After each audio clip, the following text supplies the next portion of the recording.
কি হয়েছে বলো। আমি বাসায় আসতেছি। না থাক, আশা লাগবে না, এই ঠান্ডায় গোসল করতে পারবো না। কেন গোসল করতে হবে কেন? আরে গতবার এসে আমার জ্বর বানাই দিয়ে গেছো। কেন গোসল করছো কেন? আর এমন জ্বর বানাও, তোর শাশুড়ি এমন মন্দ বলে এত জ্বর হয় কেমনে? আমি তো আর বলতে পারি না তার ছেলের জন্য সকাল সকাল গোসল করতে হয়। আরে আমি সেইটা বলি নাই, মানে এই জন্য আসবো না।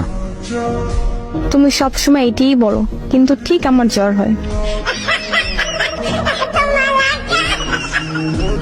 আরে সত্যি বলতেছি।